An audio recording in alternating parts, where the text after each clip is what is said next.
नमस्कार दोस्तों, आज हम आपको लेकर चलते हैं एक ऐसी जगह पर जहां रात ढलते ही सच्चाई और चमत्कार की सीमा लाइन धुंधली हो जाती है।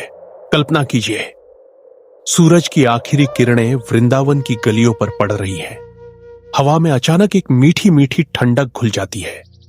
दूर कहीं बांसुरी की धुन गूंजने लगती है, वो धुन जो कान से नहीं सीधे रूह तक उतरती है। और फिर शुरू होता है वो खेल जिसे देखने के लिए दुनिया भर के वैज्ञानिक, टीवी चैनल और तर्कशास्त्री आए, लेकिन सब सिर झुकाकर लौट गए। यह है निधिवन, वृंदावन का वो रहस्यमयी वन जहां भगवान श्री कृष्ण आज भी हर रात अपनी प्रिया राधा रानी और 16,000 गोपियों के साथ रासलीला रचाते हैं। पेड़ जो नाचते हैं। जैसे ही आप निधिवन के मुख्य द्वार से अंदर कदम रखते हैं, आपकी आंखें हैरान रह जाती हैं। यहाँ के तुलसी के पौधे सामान्य नहीं हैं। ये छोटे छोटे टेढ़े मेढ़े एक दूसरे में ऐसे उलझे हुए हैं जैसे कोई जोड़ी नृत्य की मुद्रा में जम गई हो। वैज्ञानिक कहते हैं पेड़ हमेशा सूरज की तरफ बढ़ते हैं, लेकिन यहाँ की डालियां जमीन की तरफ झुकी हुई हैं, जैसे कोई अदृश्य शक्ति को बार बार प्रणाम कर रही हो। इन पेड़ों की जड़ें जमीन से थोड़ी ऊपर हैं, पत्तियां कभी नहीं टूटती, और सबसे हैरान करने वाली बात, हर पेड़ जोड़े में उगता है। वैज्ञानिकों ने डीएनए टेस्ट किया, मिट्टी चेक की, पानी की कमी देखी, लेकिन कोई जवाब नहीं मिला। भक्तों का विश्वास है ये पेड़ कोई साधारण वनस्पति नहीं, ये स्वयं वो गोपियां हैं जो दिन भर समाधि में पेड़ बनकर रहती हैं और रात होते ही मानवीय रूप धारण कर कृष्ण के साथ नृत्य करती है। इसी वजह से वो जोड़ों में है और भक्ति में सिर झुकाए खड़ी है। जानवरों का अचानक पलायन शाम ढलते ही निधिवन में एक अनोखा सीन शुरू होता है। दिन भर बंदर उछल कूद करते हैं, चश्मा प्रसाद छीनते हैं, लेकिन जैसे ही बैंक के बिहारी मंदिर की आरती की घंटियां बजती हैं, वैसे ही हजारों बंदर, तोते, कबूतर, मोर सब पेड़ों को छोड़कर भागने लगते हैं। वे अपनी सबसे सुरक्षित जगह छोड़कर वन की दीवारों की तरफ दौड़ते हैं। शाम 7 बजे तक पूरा वन खाली हो जाता है, एक भी जीव जंतु अंदर नहीं रहता। विज्ञान पूछता है आखिर उन्हें किस बात का डर है? भक्त मुस्कुराते हुए जवाब देते हैं वे जानते हैं कि अब साक्षात नंद किशोर अपनी राधा के साथ रास रचाने वाले हैं। उनकी लीला में कोई विघ्न नहीं पड़ना चाहिए, इसलिए सब सम्मान से जगह खाली कर देते हैं। लेकिन असली रहस्य अभी बाकी है।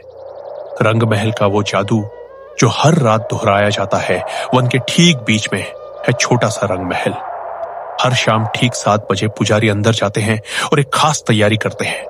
चंदन का सुंदर पलंग, मखमली गद्दा, बेदाग सफेद चादर, एक भी सिलवट नहीं। चांदी का लोटा भरा पानी, नीम की 2 ताजी दातुन, मिठाई वाला ताजा पान, कुछ लड्डू और प्रसाद। फिर 7 ताले लगाकर पूरे वन को सील कर दिया जाता है। ऊंची दीवारें, कांच के टुकड़े, कांटेदार तार, कोई अंदर घुस ही नहीं सकता। रात 8 बजे के बाद वहां परिंदा भी पर नहीं मार सकता।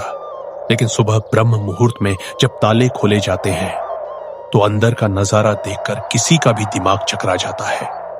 चादर पर गहरी सिलवटें, तकिया दबा हुआ, लोटे का पानी आधा या खाली, दातून चबाई हुई और गीली, पान का बीड़ा गायब या आधा खाया हुआ, और पूरे कमरे में चंदन गुलाब की दिव्य खुशबू फैली हुई। कोई पैरों का निशान नहीं, कोई तोड़फोड़ नहीं, कोई इंसानी हाथ का सुराग नहीं।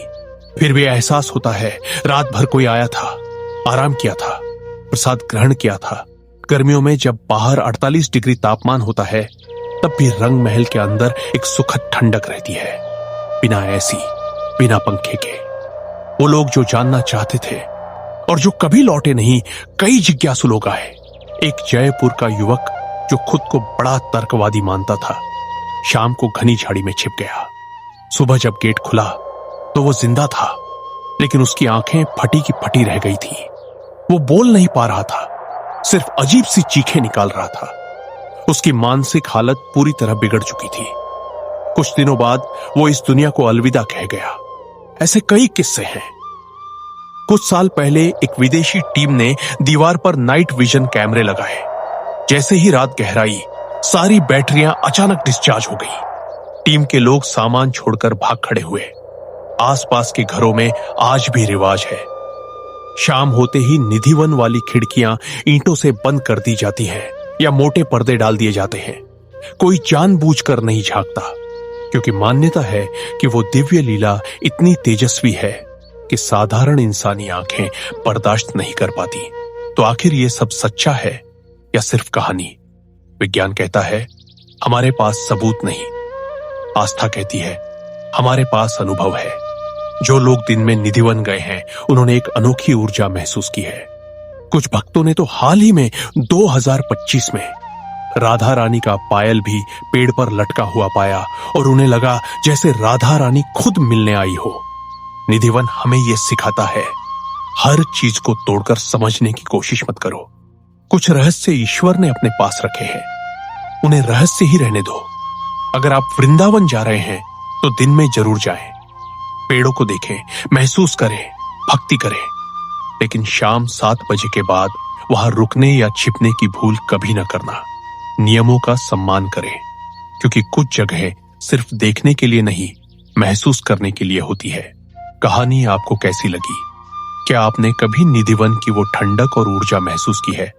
अपने अनुभव कमेंट में जरूर शेयर करें। अगर ये कहानी दिल को छू गई तो लाइक करें, दोस्तों के साथ शेयर करें और चैनल को सब्सक्राइब करना न भूलें। बेल आइकन दबाएं ताकि ऐसी और अद्भुत भक्ति कथाएं आप तक पहुंचती रहे। राधे राधे।